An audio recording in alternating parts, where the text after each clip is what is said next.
Hello, welcome back. I've done some work. Lucky me. Joys of having time off. I have time to piss away in here.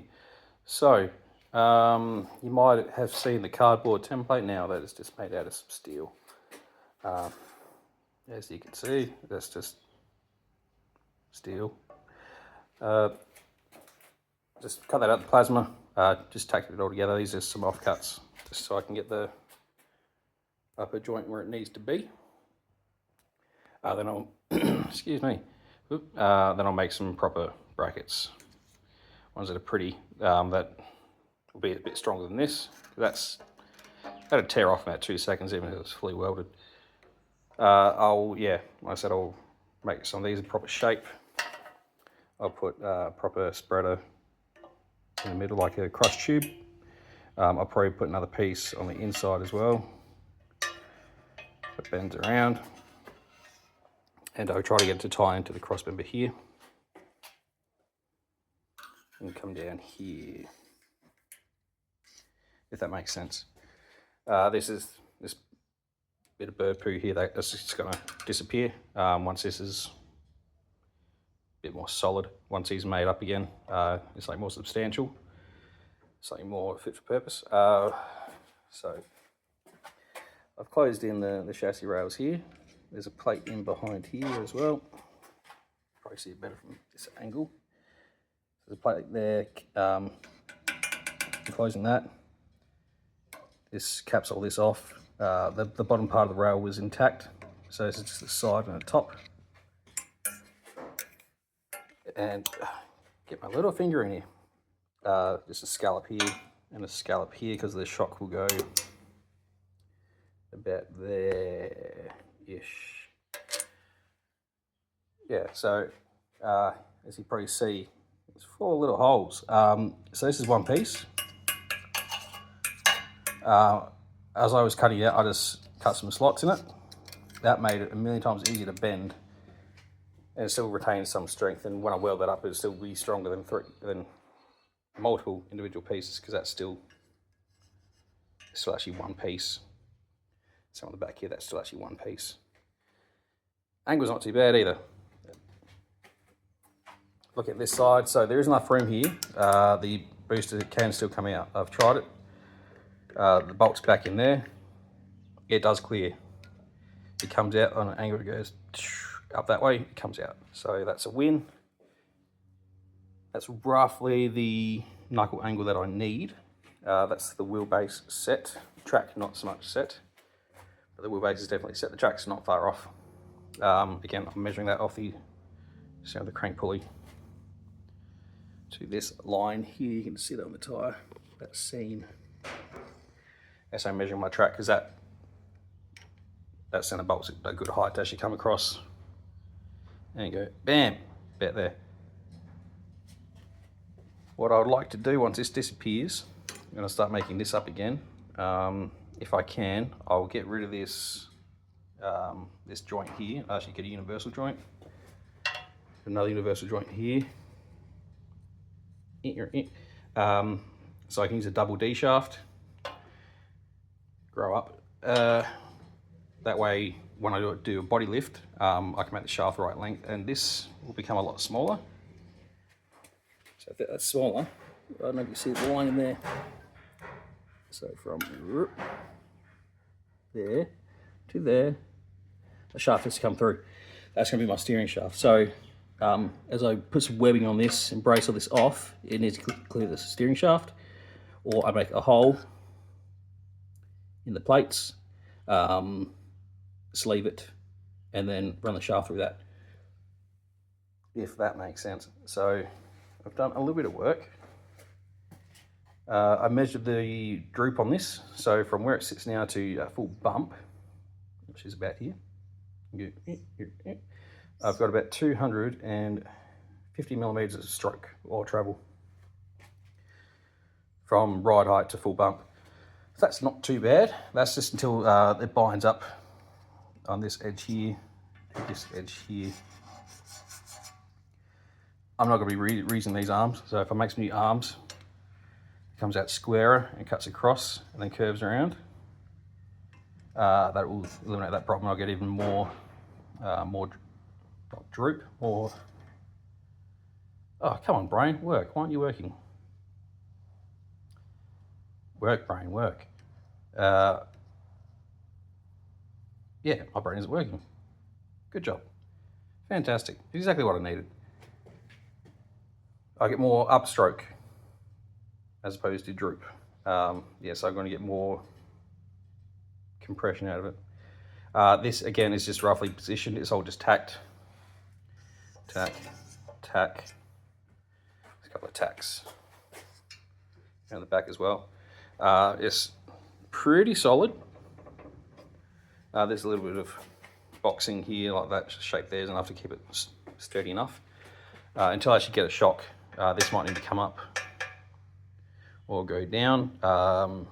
That's not a big deal, because if it needs to go down, I'll just raise the pickup point on the lower arm, which isn't in yet.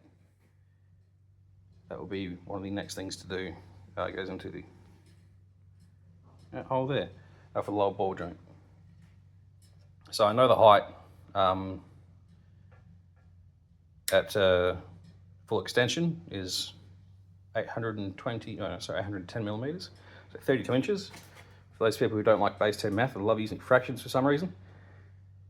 And compressed, it is 510 or 505. So you've got 304.8 millimeters or 12 inches of travel on the shock itself. So with a bit of math from there to there, and pick up point about there, that distance compared to the overall distance, I should get about, in theory, 400 millimeters from full bump up the top, there's my finger, full bump to full droop. Should get about 400 mil. I'm expecting about 150 millimeters of sag, or 6 inches. So when the wheels touch the ground to when it holds its own weight, that's your sag. I'm expecting about that much. It's just going to depend on spring rates and all that. Spring rates, haven't even thought about yet. That's not my problem. I'll leave that to the shock manufacturer or shock dealer to work that out for me. So that's what I've been doing. Hope that makes sense. It's pretty damn close to level too. That's a fluke. For everything that's being tacked in, that is 100%. That's all arse, no class. That's just luck, pure luck. So yeah, you might be able to see it. Focus, dick. No, don't worry about it.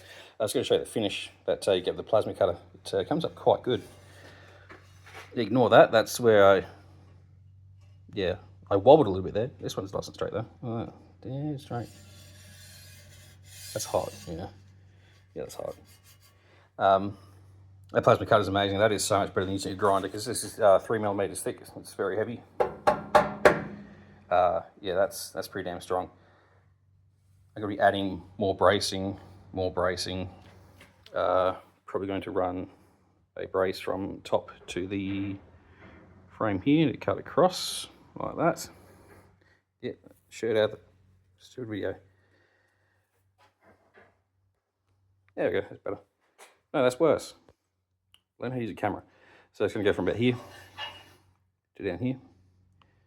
And just to get some longitudinal bracing. It won't really need it. There needs more lateral bracing than anything else. That way is. Longitudinal, so it takes care of itself because it's going to have bracing there and there anyway. That's just to take that force front to back on that point there when this goes front to back. This will want to twist side to side as well. All sorts of forces going all sorts of directions. So front to back on this isn't too critical for what I'm doing, but it will get another brace going down here, more than likely. Probably from about, I reckon there. I'm going to leave enough room to get a bolt in there for the upper shock mount. They go a little bit lower. Yeah, there. Yeah, now we'll just go to that point there. Once I do that, I can actually come down and come across, if I want to, with what would you call that? Engine bay, subframe, cross brace. I can have a cross brace to actually tie. I can't do a strut top. I can, it's just I won't have the real estate. Once you get the hat on here, it comes down. Though ignore the filler neck. It's just height wise, just running out of room. I don't want to go up over the top because this isn't staying. As in this carby's not staying. I'll probably go EFI. But you got a hat that comes down. It goes here and it points down forward like that. So that's just going to be a pain to get from that strut tower to that one when it goes in. It's not going to happen. So it's just easy to get a frame going across the front of the motor. I can make that little cross piece removable if I need to pull the motor out or whatever. You can buy that stuff off the Google machine. Yeah. So next thing will be to just dummy up the lower. Again, do something similar to this, just some offcuts. The right size hole, and this is going to put a couple of tacks on, not on here, but under in there. Just to get a pickup on it, to run it out to the lower ball joint. Just get boop, boop, boop. That would get some location on it. Once I get that in, I can actually stroke this up and down. I can get full range of movement on it, see where it binds up. And as I do that, I'll actually check my camber. So I get this little dealy. Put it on the hub. I probably take the wheel off of this. Put it on the face of the hub as square as I can, and see, look at the angle change as it goes through the stroke. What I will have to do, going to have to do it with the wheel on. I do the same thing. Obviously I won't be able to check it because it's got a wheel in the way. I won't be checking the camber, but I'll do it at full lock that way, and full lock that way. See what binds up. Hopefully nothing should. If that's all clear, we're looking good. That's a very, very good thing. Again, I'm not too worried about. It's roughly. I'm not worried about anti-diver, anti-squat. That doesn't mean squat to me for what I'm doing with this. Roll center, not too important either, as long as it isn't crazy, like all the way up here. As long as the roll center isn't up there, I'm happy. There are computer programs on the internet machine that can simulate that. You put all the dimensions in, your upper and lower positions, your wheel offset, upper and lower mounts, that kind of thing. That actually show you where your instant center is, which would be out here somewhere, and your roll center, which would be, in theory, in the center line. But what height that is, there's a bit of tape there.